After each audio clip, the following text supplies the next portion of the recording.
இது இந்த அறநிலைத்துறை சம்பந்த நிர்வாகத்தில் இருக்கிறது. நீண்ட காலமாக 3 4 தலைமுறையாக நாங்கள் வழிபாடு செய்து வருகிறோம். இன்று நியாயத்தை கேட்டுக் கொண்டிருந்தார்கள். தேர்தல் நடந்த நேரத்தில் இங்கு தோத்து விடுவோம், இங்க தோத்து விடுவோம், இங்க போய்விடும், இங்க 6 போய்விடும், 7 போய்விடும், ஆனால் விழுப்புரமும் சிதம்பரமும் வெற்றி பெறுவிடும் என்ற வேதனையில் எதியத்தினால் பித்தந்தீரம், எதிர்த்தினால் பித்தந்தீரம் என்று தெரியாமல் இந்த பிரச்சனையை உருவாக்கி இருக்கிறார்கள். வெக்கமாக இருக்கிறது, வேதனையாக இருக்கிறது. நாங்கள் வந்த வழியெல்லாம் புத்தர் வழியில வந்தோம், ஜோதிபா பூலே வழியில வந்தோம், தந்தை பெரியார் வழியில வந்தோம், புரட்சியாளர் அம்பேத்கர் வழியில வந்தோம், ரட்டமலை சீனிவாசன் வழியில வந்தோம். இப்படி படிப்படியாக எங்கள் தலைவர்கள் வழி வழியாக வந்து இன்றைக்கு அண்ணன் திருமாவளி தலைமையில இயங்கிக் கொண்டிருக்கிறோம். ஆனால் மித்த கும்பலுக்கு அப்படி அல்ல. சேக்கா தோப்புல அங்க விழுப்புரம் சிதம்பரம் பக்கத்தில் இருக்கக்கூடிய முந்திரி தோப்புல முந்திரி மரம் வெட்டியவனும், இங்க இருக்கக்கூடிய புளிய மரம் வெட்டியவனும், இங்க காட்டுல வெட்டியவன் தான் டி ஷர்ட்லயும் பேனர் போர்டிலையும் போட்டுக் கொண்டு திருப்புறார்கள். அவருக்கு என்ன பொது அறிவு இருக்க முடியும்? எங்கள் தலைவர்கள் எல்லாம் அப்படி அல்ல. வரலாறு பேசக்கூடிய தலைவர்கள். புரட்சியாளர் அம்பேத்கரும் தந்தை பெரியாரும் இன்னைக்கு அண்ணன் திருமாவும் நாடாளுமன்றம் சட்டமன்றத்தில் சர்வதேச மன்றத்தில் நின்று பேசக்கூடியவர். ஆனால் யாருக்காவது துணிச்சல் உண்டா, வீரம் உண்டால்? ஆனால் வீரம் என்று எதிலே காட்டுவது? அறிவில காட்ட வேண்டும், புத்தியில காட்ட வேண்டும், உங்களோட வழிமுறைகளை காட்ட வேண்டும்.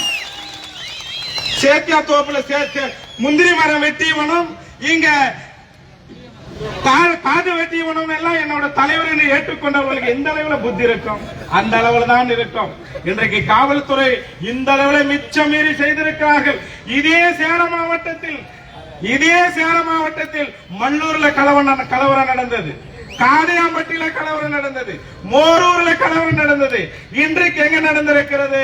தீவட்டிப்பட்டியில நடந்திருக்கிறது, அருகில் இருக்கக்கூடிய மறுக்காலம்பட்டியில நடந்தது. அதே போல நத்தம் கலவரம் நடந்தது, அதே போல அவதானப்பட்டியில கலவரம் நடந்தது, அதே போல மகாராஜா கடையில துப்பாக்கி சூடு நடந்தது. அப்பியால் எல்லாத்துக்கும் மேலாக அமெரிக்கா ஏடுல வந்தது, பிபிசில வந்தது நத்தம் கலவரம். அப்பொழுதெல்லாம் அந்த தாக்குதலை நடத்திய அந்த களவாளிகளை காவல்துறை வேடிக்கை பார்த்து கொண்டிருந்தது. எங்க புடங்க போயிருந்தார்கள் என்று யாருக்கும் தெரியவில்லை. இத்தனை பிரச்சனைகளும் சேரி மக்களுக்கு எதிராக நடந்தது, சேரி மக்களுக்கு எதிராக நடந்தது. இன்றைக்கு தீவட்டிப்பட்டில 4 தம்பிகள் அத்துமீறி அண்ணன் திருமாவிய வேரகத்தில் பிரச்சனை செய்தார்கள் என்று சொல்லி தாக்குதல் என்ன? இன்றைக்கு எனக்கு முன்பு பேசிய அன்பு சகோதரிகள் குழந்தை எல்லாம் கதறி அளந்தது. இந்த கதறலுக்கு ஒரு நாள் தீர்வு உண்டு, நிச்சயம் ஒரு நாள் தீர்வு உண்டு. புரட்சியாளர் அம்பேத்கரும் தந்தை பெரியாரும் கண்ட கனவை அண்ணன் திருமா தலைமையில நிச்சயம் அடைவோம். இதே சேலம் மாவட்டத்தில் பெருமையோடு சொல்லிக் கொள்ளுகிறேன், 2004ஆம் ஆண்டு இந்துத்துவ திணிப்பு எதிர்ப்பு மாநாடு நடத்தினோம்.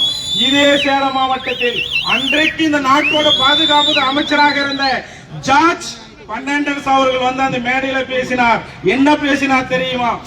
My political life 50 years gone. I am seeing first time this life of youth leader and youth என்று சொன்னார். இளைய தலைவரை பார்க்கிறேன், இளைஞர்களை பார்க்கிறேன், நான் வாழ்நாளில் இன்றைக்கு மகிழ்ச்சி அடைகிறேன் என்று சொன்னார். அந்த இளைஞர்களை விட்டால் இந்த காவல்துறை எம்மாத்திரம். நன்றி, வணக்கம்.